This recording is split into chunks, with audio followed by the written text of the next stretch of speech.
Inshallah, I will try to answer as best as I can. There is no haya in ilm.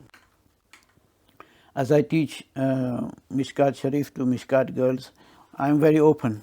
I mean, some of the masail obviously are ones which are to do with masail al-mar'a, but as Imam Shafi rahmatullahi says that, if you're going to be shy, if you're going to be embarrassed in asking a su'al, because as-su'al nisful ilm, su'al is half the ilm, then how are you going to achieve that ilm if you don't ask? So therefore, when it comes to asking your ustad, you should not be shy, you should not be embarrassed. I know this is something natural with the women folk, okay, but after all, the Sahabiyat, who were the most pious, okay, they used to come and ask the Prophet ﷺ such questions that we would put, question marks whether they should be asked or not. Yet the Prophet ﷺ was asked, okay, by the Sahabiyat, and the Prophet ﷺ stated, and the Sahabiyat said, we are no bigger than the Sahabiyat or the Prophet ﷺ. So the person asking and the person asked is no greater than the Prophet ﷺ nor the Sahabiyat. Okay, so any question that you have, you should always ask. The ulama have always throughout tarikh been very open when it comes to discussing matters of deen. There is no haya in asking the question that might be one feels that there should be haya in it, because otherwise you'll be sort of void and you will be lacking the knowledge that you want to ask but you can't ask because of haya. It's called now Jamia Muhammad Zakaria. Over 600 residential girls are there. They're doing alima course, over 600, and they are all there, and they've been since, as I say, it was moved in 1970, or it was started in 1979, but 83 it was moved to Bradford, and there are approximately, I think, 8 to 9 big buildings, and these buildings they are all residentials.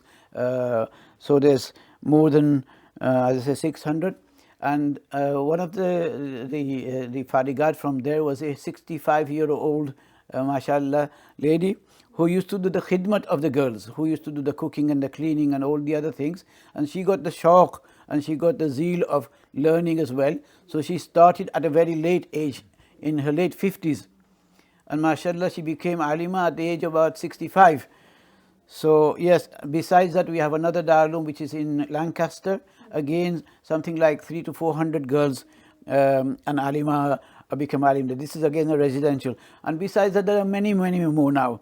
There are many, many more residential for both male and female. So yes, this is something that should be, as I said yesterday in the Bayyan, that one should think about and ponder about this, because then that will give them the tarbiyah that is required. The tarbiyah, when it is just a part-time sort of routine, you go home and you get indulged in the dunya. So everything that you've learned, okay, is sort of, you are, is gone either completely or partially.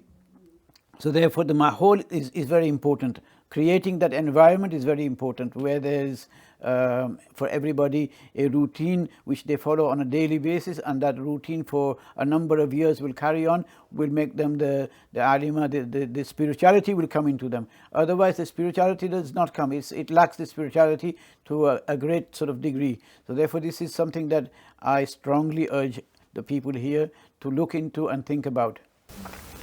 Mufti Sahib has asked you to make dua for us, because mashallah we have a lot of alimas, hafizas and muftiyas, but we don't have a proper Darul. I would like my granddaughters to be part of that Darul. So please make special dua. Inshallah.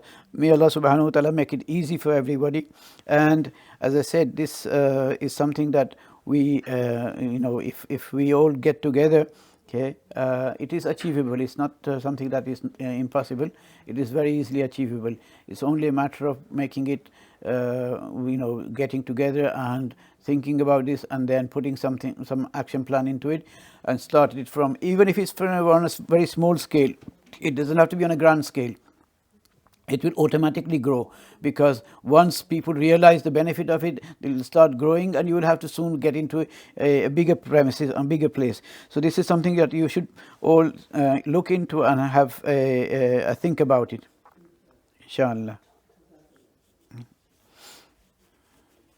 In Blackburn, we have just opened this year. Blackburn Darul Uloom is called Jamiatul Ilm wal Huda. The girls' residential section was just opened last year in September, where a 4-story building, massive big building, is right next to the boys' Darul Uloom. Is just started. If you go on to, as I say, both Jamiatul Ilm wal Huda website, or if you go on to Jamia Imam Muhammad Zakaria, which is Hazrat Sheikh Rahmatullah on in his name, Maulana Yusuf Muttallah Rahmatullah started, or if you go on to another one, Jamiatul Kawthar, which is in Lancaster. Jamiatul Kawthar is also a girls' Darul Uloom, residential one. You will find all the details on their website. We have girls studying from all over Europe in these madaris. Girls coming from Canada, from the West Indies, from America, all sorts of other parts of the world.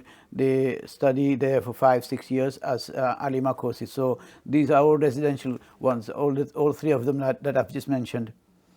All the details of these, as I say, is also, and besides besides the alima class, they also have secular education, secular degrees as well. Some of them have specialized courses as well. So they can be also done simultaneously as they're doing alima classes as well. Gee, does anybody have a question? Yes, yes, related to that question. So how can we get the essence of that software in an online setup? Because I know personally that I'm in my 4th year of study, but that thing, when I see my cousins and whoever is doing in a proper space, a proper madrasa in Pakistan, they have like their lives have evolved. So but in here, I'm trying my best, I'm joining the class, things like that, but there is betterment and everything, but the complete the life involvement, that is missing. How in an online space, how can we get that as a student? What would be your advice? Because alhamdulillah, our teachers are trying whatever they can, but Gee, so the dedication obviously has to be, as much as possible. Your dedication towards learning, as I say, you should have, even though you might be only doing it a number of hours online or even in person. Okay, your mind should always be thinking and trying to absorb and always in the shock and learning. And parting with what you've learned. The best way to actually achieve a good isti'dad and good skills is start teaching what you learn. The Sahaba radiallahu ta'ala ajma'in did not, when they learned one hadith from the Prophet sallallahu alaihi wasallam, they would go and teach it. Okay? So they did not wait to get a sanad, they did not wait to get a, like us. So start parting with what you learn. Okay, and that will enhance your ilm very quickly. That will give you barakah in your ilm, and you will start earning reward as well, because when you teach somebody else and that person goes and practices it, you're going to get the ajr. So your meter starts, like as I said yesterday. Okay, when you go into a taxi and the taxi meter starts, whether you are going to move straight away or you make the taxi guy wait for you, and the meter starts rolling. Okay, so your meter of hasanat starts from that moment you impart that knowledge to somebody else. Okay, you've learned one hadith, now go and teach that hadith. Okay, you've learned one babul ilm, one mas'ala, go and teach that mas'ala to somebody. And when that person starts doing amal, you'll be going to get the same ajr as that person. So your hasanat is building up, your balance in akhirah is building up, and the barakah of that you will see in your life. So the dedication towards knowledge and then putting that into practice should go simultaneously, and not wait for you to sort of be fariga and wait for the faragat and say, oh, when I'll become alim I'll teach. No, it should be that when the Sahaba radiallahu anhum, as I said, they did not, one hadith was learnt and it was passed on to another Sahabi.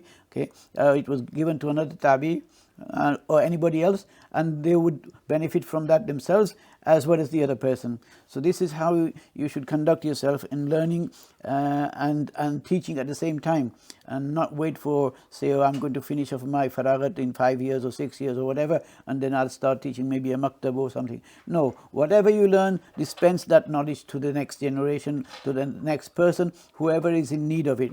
Starting from your own family, from your own circles, okay.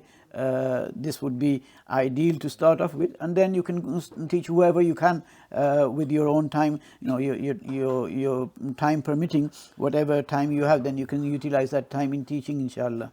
So that's how you will be able to benefit more, inshallah. Ameen.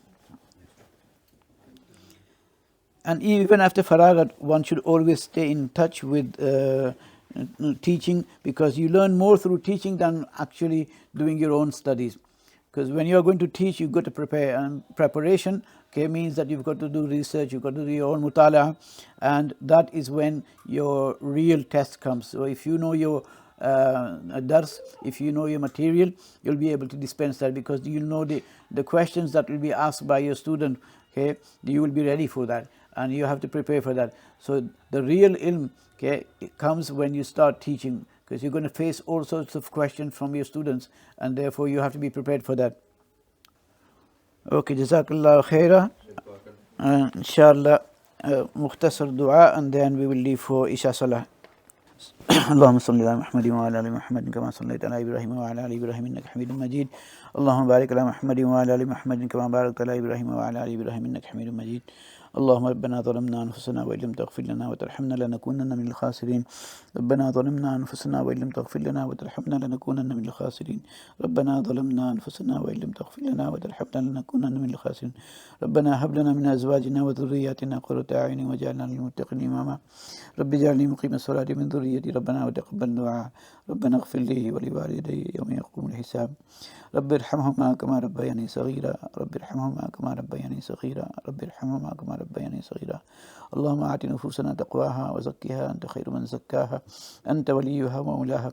ربنا اغفر لنا ولإخواننا الذين سبقونا بالإيمان ولا تجعل في قلوبنا غلا للذين آمنوا ربنا إنك رؤوف رحيم.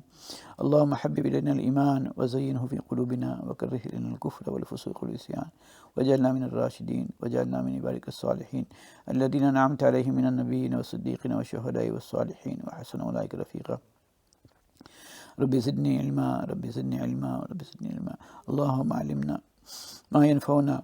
اللهم اغننا بحلالك عن حرامك وبفضلك من سواك. اللهم إنا نسألك الهدى والتقى والعفاف والغنى. اللهم إنا نسألك العفو والعافية والمعافاة الدائمة في الدين والدنيا والآخرة. توفنا مسلمين والحقنا بالشهداء والصالحين غير خزايا ولا ندامة ولا مكروبين. اللهم ألف بين قلوبنا وأصلح ذات بيننا وانصرنا على عدوك وعدونا. اللهم إنا نسألك من خير ما سألك منه نبيك وحبيبك محمد صلى الله عليه وسلم ونعوذ بك من شر ما استعاذك منه نبيك وحبيبك محمد صلى الله عليه وسلم وأنت المستعان وعليك البلاغ ولا حول ولا قوة إلا بالله. سبحان ربك رب العزة عما يصفون وسلام على المرسلين والحمد لله رب العالمين برحمتك يا رب.